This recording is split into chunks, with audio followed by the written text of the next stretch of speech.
놀랍게도 1960년대 대한민국 평균 수명은 54세다. 2022년에 대한민국 평균 수명은 83세.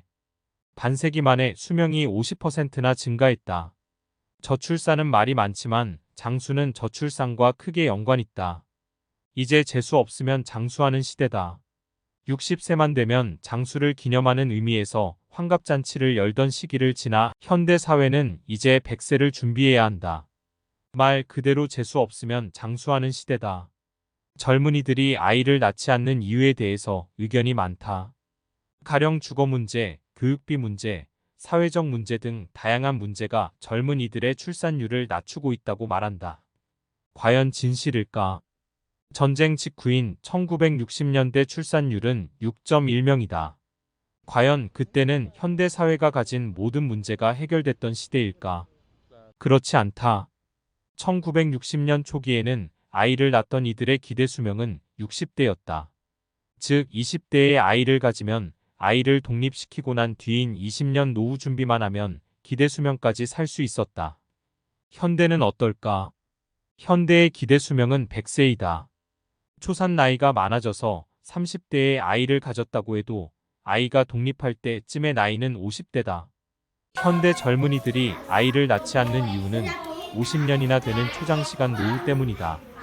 아무리 보수적으로 계산해도 주거와 어느 정도의 식대가 해결되지 않으면 50대 이후로의 삶을 보장할 수 없다. 저출산의 가장 큰 이유는 고로 장수다. 출산율 장려를 위해 국가에서 무엇을 해야 하는가? 주거비 지원, 출산장려금, 육아수당, 아동수당 등 다양한 정책들이 나온다.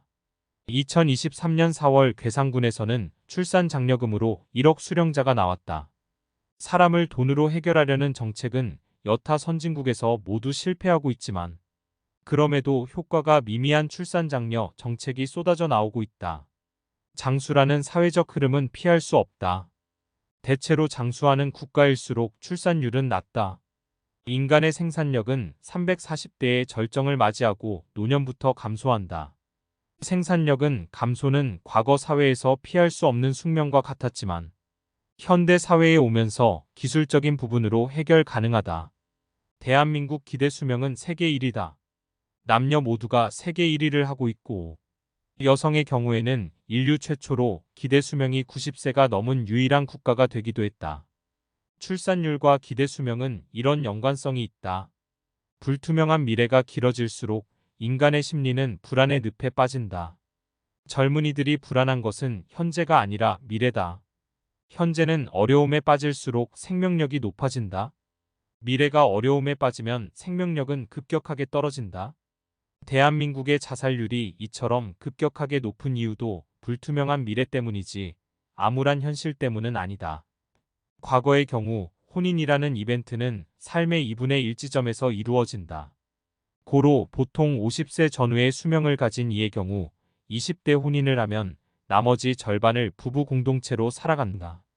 반면 현대인의 경우 여성의 가임기는 생물학적으로 변화가 없거나 오히려 더 당겨진 반면 이후 부부 공동체로의 삶은 기하급수적으로 더 길어졌다.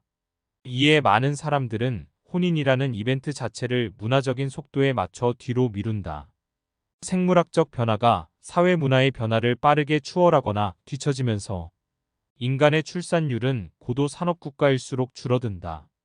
이에 다양한 해결책이 필요하지만 가장 중요한 것은 출산 장려뿐만 아니라 노인 인력 활용 방안이다.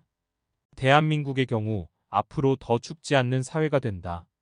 태어난 이들이 죽지 않고 계속 살아간다. 그러나 과거에 맞춰진 은퇴, 노년 시기는 사회에 부담이 될 가능성이 있다. 어떤 이들은 한창 사회생활이 가능한 시기에 연금을 받고 은퇴를 한다. 최근 각광받는 직업들 혹은 과거에 꽤 유망했던 직업들은 노년 이후에도 꾸준히 생산성을 높일 수 있는 직업들이다. 은퇴해야 할 나이에 유튜브를 시작하거나 가진 전문 지식을 가지고 방송, 강연을 다니는 일은 은퇴 이후에도 꾸준하게 할 수 있는 생산 활동이다. 워렌 버핏은 과거 젊은 시절보다 노년 시기에 더 많은 소득을 올린다.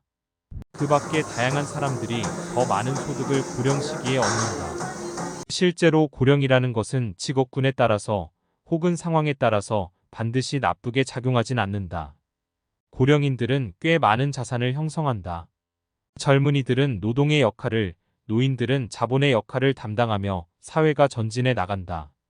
과거 고성장 시기는 노동력을 중심으로 자본을 형성하던 시기였다. 고로 젊은 나이가 유리했다.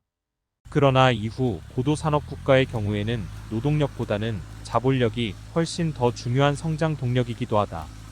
앞으로 나오는 다양한 인공지능과 그 밖의 기술들은 이런 인간의 노화에 맞는 부분을 도와주며 더 급격하게 성장할 것이다. 고령 사회라는 것이 아주 커다란 리스크로 우리 사회에 부담이 될 수도 있다. 미래라는 것은 알 수 없다. 다만 이미 벌어진 일에 대해서는 어떻게든 해결해야 한다. 이미 고령화 사회가 다가온다는 변하지 않는 사실에 대해 공포심을 가질 것이 아니라 고령화된 사회에서 더 많은 생산력을 만들 수 있도록 사회와 국가 또는 개인의 노력이 필요하다.